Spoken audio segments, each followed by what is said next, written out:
René Guénon, Le symbolisme de la croix. Chapitre 29. Le centre et la circonférence. Les considérations que nous avons exposées ne nous conduisent nullement, comme certains pourraient le croire à tort, si nous ne prenions la précaution d'y insister quelque peu, à envisager l'espace comme une sphère dont le centre est partout et la circonférence nulle part. Suivant la formule souvent citée de Pascal, qui du reste n'en est peut-être pas le premier inventeur. En tout cas, nous ne voulons pas rechercher ici dans quel sens précis Pascal lui-même entendait cette phrase, qui a pu être mal interprétée. Cela nous importe peu, car il est bien évident que l'auteur des trop célèbres considérations sur les deux infinis, malgré ses mérites incontestables à d'autres égards, ne possédait aucune connaissance d'ordre métaphysique. Petite note. Une pluralité d'infinis est évidemment impossible, car ils se limiteraient l'un l'autre, de sorte qu'aucun d'eux ne serait réellement infini. Pascal, comme beaucoup d'autres, confond l'infini avec l'indéfini, celui-ci étant entendu quantitativement et pris dans les deux sens opposés des grandeurs croissantes et décroissantes. Fin de la note. Dans la représentation spatiale de l'être total, il est vrai sans doute que chaque point, avant toute détermination, est en puissance centre de l'être que représente cette étendue où il est situé. Mais il n'est qu'en puissance et virtuellement, tant que le centre réel n'est pas effectivement déterminé. Cette détermination implique pour le centre une identification à la nature même du point principiel, qui en soi n'est à proprement parler nulle part, puisqu'il n'est pas soumis à la condition spatiale, ce qui lui permet d'en contenir toutes les possibilités. Ce qui est partout, au sens spatial, ce ne sont donc que les manifestations de ce point principiel, qui remplissent en effet l'étendue tout entière, mais qui ne sont que de simples modalités, de telle sorte que l'ubiquité n'est en somme que le substitut sensible de l'omniprésence véritable. De plus, si le centre de l'étendue s'assimile en quelque façon tous les autres points par la vibration qui leur communique, ce n'est qu'en tant qu'il les fait participer de la même nature indivisible et inconditionnée qui est devenue la sienne propre. Et cette participation, pour autant qu'elle est effective, les soustrait par là même à la condition spatiale. Il y a lieu, en tout ceci, de tenir compte d'une loi générale élémentaire, que nous avons déjà rappelée en diverses occasions, et qu'on ne devrait jamais perdre de vue, encore que certains paraissent l'ignorer presque systématiquement. C'est que, entre le fait ou l'objet sensible, ce qui est au fond la même chose, que l'on prend pour symbole, et l'idée, ou plutôt le principe métaphysique que l'on veut symboliser dans la mesure où il peut l'être, l'analogie est toujours inversée, ce qui est d'ailleurs le cas de la véritable analogie.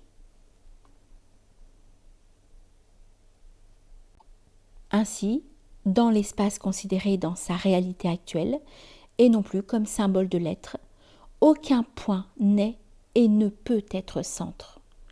Tous les points appartiennent également au domaine de la manifestation, par le fait même qu'ils appartiennent à l'espace, qui est une des possibilités dont la réalisation est comprise dans ce domaine, lequel, dans son ensemble, ne constitue rien de plus que la circonférence de la roue des choses, ou ce que nous pouvons appeler l'extériorité de l'existence universelle.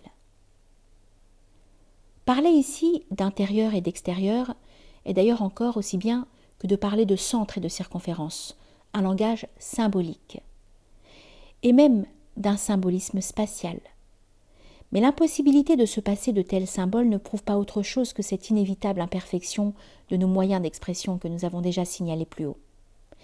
Si nous pouvons jusqu'à un certain point communiquer nos conceptions à autrui, dans le monde manifesté et formel, puisqu'il s'agit d'un état individuel restreint, hors duquel il ne pourrait d'ailleurs plus être même question d'autrui, à proprement parler, tout au moins au sens séparatif qu'implique ce mot dans le monde humain, ce n'est évidemment qu'à travers des figurations manifestant ces conceptions dans certaines formes, c'est-à-dire par des correspondances et des analogies. C'est là le principe et la raison d'être de tout symbolisme, et toute expression, quel qu'en soit le mode, n'est en réalité pas autre chose qu'un symbole. Seulement, gardons-nous bien de confondre la chose ou l'idée avec la forme détériorée sous laquelle nous pouvons seulement figurer, et peut-être même la comprendre en tant qu'individu humain. Car les pires erreurs métaphysiques, ou plutôt anti-métaphysiques, sont issues de l'insuffisante compréhension et de la mauvaise interprétation des symboles. Et rappelons-nous toujours le dieu Janus, qui est représenté avec 2 figures, et qui cependant n'en a qu'une, qui n'est ni l'une ni l'autre de celle que nous pouvons toucher ou voir. Cette image de Janus pourrait s'appliquer très exactement à la distinction de l'intérieur et de l'extérieur, tout aussi bien qu'à la considération du passé et de l'avenir. Et le visage unique, que nul être relatif et contingent ne peut contempler sans être sorti de sa condition bornée, ne saurait être mieux comparé qu'au 3e œil de Shiva, qui voit toute chose dans l'éternel présent. Dans ces conditions, et avec les restrictions qui s'imposent d'après ce que nous venons de dire, nous pouvons et nous devons même, pour conformer notre expression au rapport normal de toutes les analogies, que nous appellerions volontiers en termes géométriques un rapport d'homothétie inverse, renverser l'énoncé de la formule de Pascal que nous avons rappelé plus haut. C'est d'ailleurs ce que nous avons trouvé dans un des textes taoïstes que nous avons cités précédemment. Le point, qui est le pivot de la norme, est le centre immobile d'une circonférence sur le contour de laquelle roulent toutes les contingences, les distinctions et les individualités. Citation de Chuang Tzu. À première vue, on pourrait presque croire que les deux images sont comparables, mais en réalité elles sont exactement inverses l'une et l'autre. En somme, Pascal s'est laissé entraîner par son imagination de géomètre, qui l'a amené à renverser les véritables rapports, tels qu'on doit les envisager au point de vue métaphysique. C'est le centre qui n'est proprement nulle part, puisque, comme nous l'avons dit, il est essentiellement non localisé. Il ne peut être trouvé en aucun lieu de la manifestation, étant absolument transcendant par rapport à celle-ci, tout en étant intérieur à toute chose. Il est au-delà de tout ce qui peut être atteint par les sens et par les facultés, qui procèdent de l'ordre sensible. Nous citons Chuang Tzu, « Le principe ne peut être atteint ni par la vue, ni par l'ouïe. Le principe ne peut pas être entendu. Ce qui s'entend, ce n'est pas lui. Le principe ne peut pas être vu.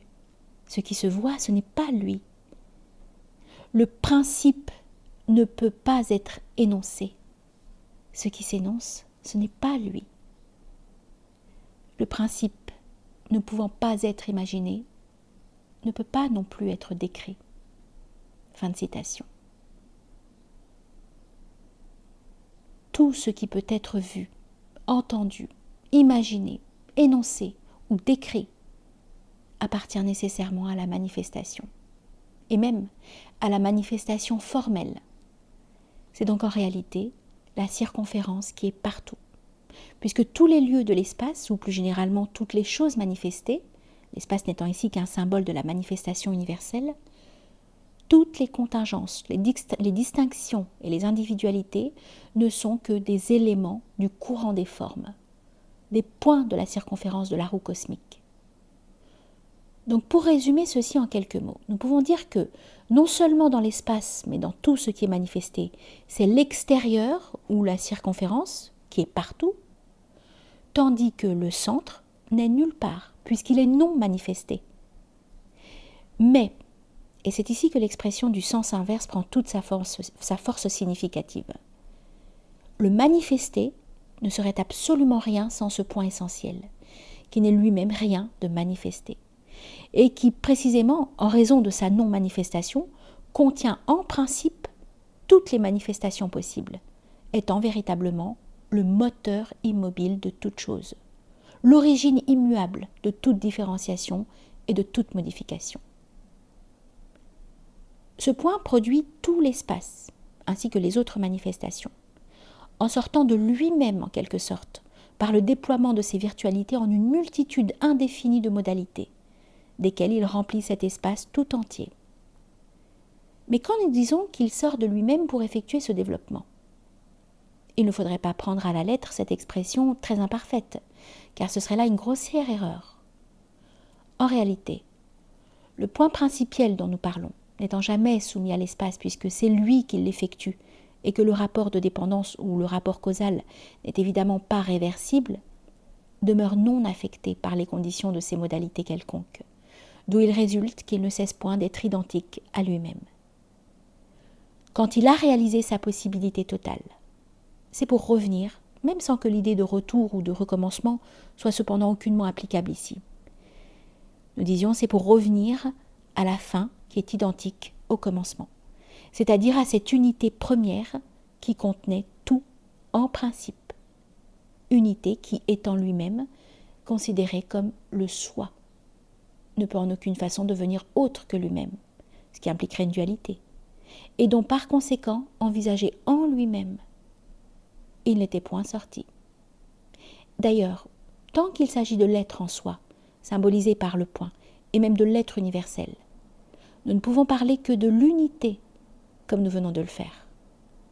Mais si nous voulions, en dépassant les bornes de l'être même, envisager la perfection absolue, nous devrions passer en même temps, par-delà cette unité, au zéro métaphysique, qu'aucun symbolisme ne saurait représenter, non plus qu'aucun nom ne saurait le nommer.